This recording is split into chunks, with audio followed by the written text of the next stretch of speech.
What would you do if your best friend did the most sinister witchcraft ritual on you? Listen to this. Story I'm gonna tell you is from Mexico, DF. It's like from the heart of Mexico.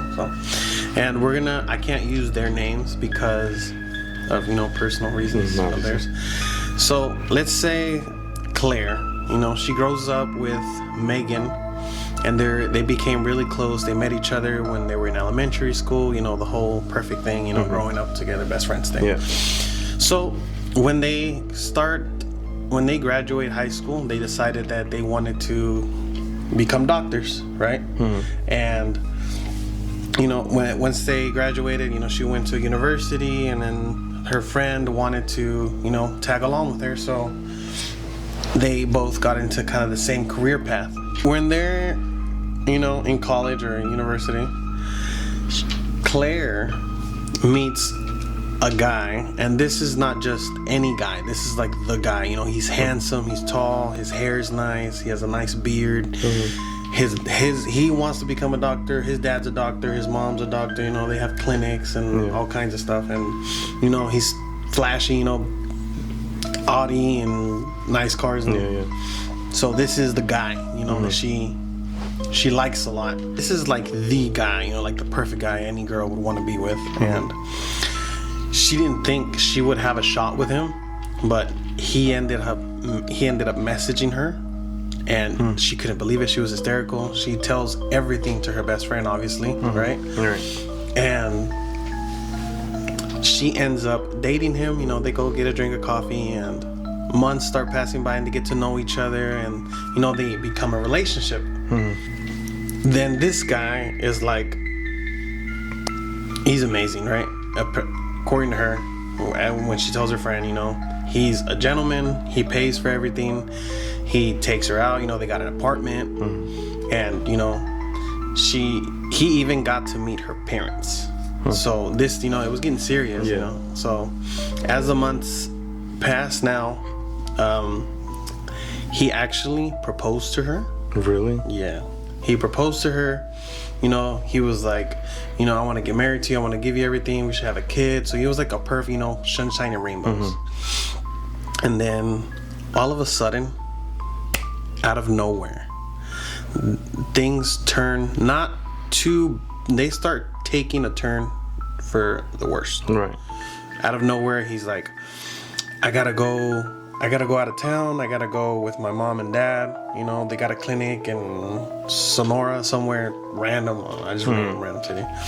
And he's like, I'm not gonna be able to call you or text you, because I'm gonna be working. And and Claire, she's not the like nowadays they say toxic girlfriend, or jealous type. So she knows he's handsome, and girls will try to hit at him, but all that was okay because he would ignore it. Eventually, when he went away to the trip to help his parents work, supposedly, she tried the first day. She tried texting him. She was like, hey love, whenever you get a chance, call me, text me. Okay. The second day, she texted again, no response. She's saying, good morning. How's your day going? How's, work? How's the clinic and all that going? Yet no response. Okay. She calls her best friend, crying, just like blaring out crying. And her friend tries to comfort her and tell her, he has grades, he has school, his parents are pressuring him. Right. And maybe it's just life getting to him, like, he wants, you guys got engaged and all this is going on. So she kind of Claire starts to tell Megan, her friend, she's like, well, maybe you're right, so I'm kind of going to leave it at that. And her friend's like, great. So her friend tells her, I'm not going to be able to answer you these next few hours. I got to go do something, blah, blah, blah. And she kind of starts, she's like, she brushes it off. The afternoon goes by. She's scrolling through social media, and she gets this message on Instagram, and it says, how does it feel to not know that your boyfriend or your your fiance is having an affair with your best friend? And it's like, what? Who sent her the text? That's the thing. When you go on the profile, there was no pictures. It was basically a brand new profile. Like a bot? No, yeah, it's a bot. Okay. A user, 600,000. Right. She thought about texting this person back, but she was like, no, it's a waste of my energy. Like, I'm not going to do that. She had doubts. And so she sent him a message saying, you know what? You're a miserable person. Why don't you go and stop trying to make other people miserable with you, Right, yeah. And she was like, thinking about it. She went on, she kept scrolling through social media. A few minutes passed by, and she gets a text from the same account, or a message, a DM, whatever you want to call it, DM from the same account, and it says, "You want proof?" And they sent her a picture with her boyfriend's car outside in a parking lot. And she didn't want to look at it, but she was like, "This is a prank." People there's people that were jealous of her because he was a handsome dude. He was the guy at the university that everybody wanted to be with. Did she look at the picture? She eventually did after scrolling through social media. She looked at the picture and she was like, oh. And I mean the picture, that was his car, those were his plates. She was like, no. So she backed out of that and she tried to ignore it for a little bit, but she had to figure it out. She had doubts. So she grabbed an Uber. She went out to where she kind of knew where he wasn't out like 4 hours away or nothing. He was like 20 minutes away down the street doing who knows what. Right. When she gets there, when she gets out of the Uber and walks kind of like towards the cars, she sees her best friend and her fiance walking out holding hands. And coming from the car? They were getting out of his apartment. Oh, wow. And when they got in the car, her fiance and her best friend, they were still, kissing and just, flirting and talking. And she was just watching? This whole time, she was just watching there, and she was shocked to the point. She was so shocked to the point where she literally stood there for hours. What? Crying. It rained. She was still crying until she went home. And it was late. It was like 2 a.m. already. And she got home and she was still crying and sobbing and all this. And the crazy part about it is, right? Here's where things turn dark and sinister. Okay. All that sadness turned into anger. As days went by, she thought, I have to get back at them. I have to take revenge. Right. She thought of so many ways. For now, she was like, I'm gonna play along. I'm not gonna let them know that I know about this affair. And for now, I'm gonna keep things on the low until I figure out a way to get back at them. How long did this go on for? At least 2 weeks. Okay. 2 to 3 so weeks. Not too long. Yeah, not too long. She couldn't hold it in that. Right. It's crazy. She got to the point where she was like, I could just end their life. She thought of so many ways. She was like, but it would cost me my career, my school and all that. I would go to jail. She started looking into, black magic, witchcraft.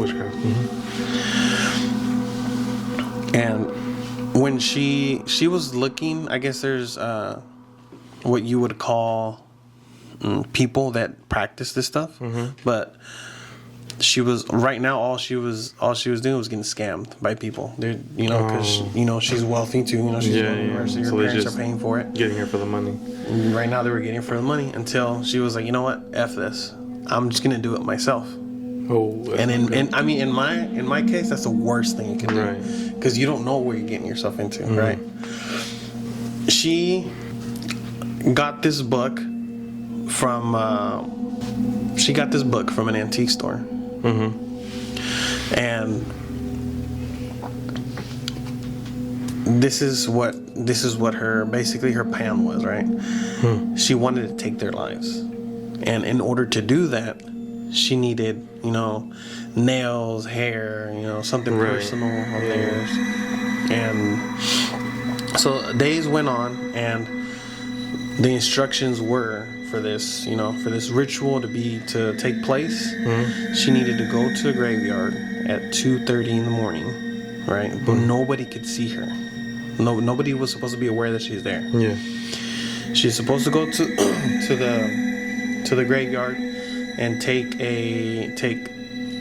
at least hair, nails, personal belonging of theirs, of both of them, and take it sounds funny, but it's a rooster.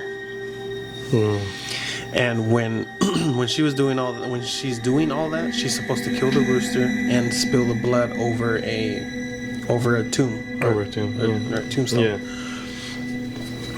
And this she's supposed to do this for 7 consecutive nights. Not 7 days, but nights. Yeah. In a row? In a row. In order for it to work. Right. When she did it, this is the crazy part. When she did it, the very next day, her friend didn't go. She didn't go to school. She didn't hear from her. She tried calling her. She tried texting her. Nothing. So she was like, this is working. Right. Her friend, at the very next day, calls her, telling her, I'm sorry, I'm just in my days, in her days, period. And this is the thing. She was bleeding, but abnormally.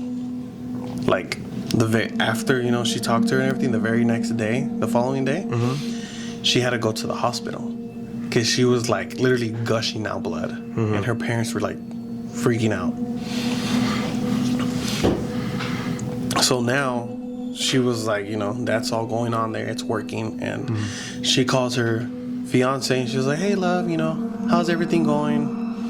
And when her fiance responds, after I think he's about to come back. It's been what? Like 3-4 weeks? 3 or 4 weeks. Yeah. And she texts him, he's like, hey, love, how's your day going? How's the trip and everything? How's work and all that? He immediately tells her, I have these sores on my body and I have no clue how I'm getting them. Sores. Like, sores, like, they're not like blisters, but they're like, you get like a bump and it turns white, basically like pus in it. Right. And he's like, I can't even, it gets so bad to the point where he can't even put on a shirt, because once he puts on the shirt, he starts getting sores everywhere. Oh, okay. And she's like, holy crap, this is working. And it gets so bad to the point where he can't even take a shower. Everything's hurting on his body. He's getting worse. He's getting worse. And after that, she was like, it worked, because that year, as months passed by, that year they were supposed to graduate, and neither of her friends showed up to graduate. Her fiance and her best friend? Her fiance and her best friend didn't show up to get their, diploma and all that. After that, after all the work was done, her best friend and her fiance were hospitalized. Right? So after the graduation, she had the courage to walk up, like, after, it was like 2 days after graduation. She had the courage to go up to, go to their rooms and tell them, suffer. She was like, you're suffering, and she was like, you guys thought you can get away with this. Wow. She was like, you guys are gonna suffer now. Yeah.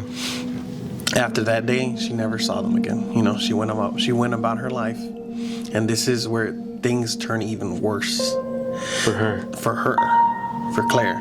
This is the thing. How if you don't know what you're doing with dark magic or witchcraft, things could turn on you. If you do it wrong. If you do it wrong. Or if you don't give them back something. Yeah, because after the 5th day of her doing, going to the graveyard and spilling the blood over tombstone and all that, she stopped after the 5th day. And remember, it's 7 consecutive nights. 2 years passed, and she had just no thought of what had happened before. She was going to work, she was getting home, she was living with her aunt. Her aunt offered her a room where she could stay, so she could keep, she can keep following her career. One night, out of nowhere, in the morning when she woke up, her aunt walked in her room to wake her up, and as usual, her aunt comes in behind her and she tries to clean up behind her and stuff. So that way there's no, whatever. Yeah. There's a mess. When her aunt picks up the sheets where she was sleeping, she literally bust out yelling. She was in terror. She was yelling at the top of her lungs. No, her aunt. Her aunt? Her aunt. When Claire turned on the light, there was blood everywhere. Just like if it was a murder scene. Yeah. So Claire, when she got up, it was like she thought, like everybody thought, whoa, she's bleeding. She's literally bleeding out right here. So they had to take her to the hospital. And this girl was literally dying. And she didn't know why. She was like, why me? Why me? And she was she woke up on this bed. She woke up drenched in blood. Yeah, she woke up on this bed drenched in blood. And so when she got up, she was like gushing out blood. Yeah. And when the doctors, they were examining her and all that, and they didn't know what it was. Right. They didn't know where she had a disease or a virus or something. They didn't know. Now, this happened for 20 days. And just gushing out blood? Gushing out blood. And those 20 days, guess why? She's supposed to suffer. Because that's what she wanted for her fiance and her best friend to go through. Guess what else started happening to her on her back? The sores. The sores. She started getting sores too. She couldn't. It got so bad too, to the point where she couldn't have a shirt, or she couldn't have anything on, or be laying on the bed because she suffered the way they did. She suffered exactly the way they did. The craziest part about it is that at night, they said that at night in the hospital that they would hear her screaming, because she said that there would be an entity or a person that would come see her. Either they didn't have a face, or they didn't have a head, or it would be like a pig that would come see her. But when this pig would come, he would bite her everywhere, even in private parts. And in the morning, wherever this pig bit, that's where the sores would be. Oh wow! So, literally after the 20 days, Claire died. And the crazy part about it is that this story is from her aunt. Really? Yeah. Before she died, she confessed to her aunt what she did.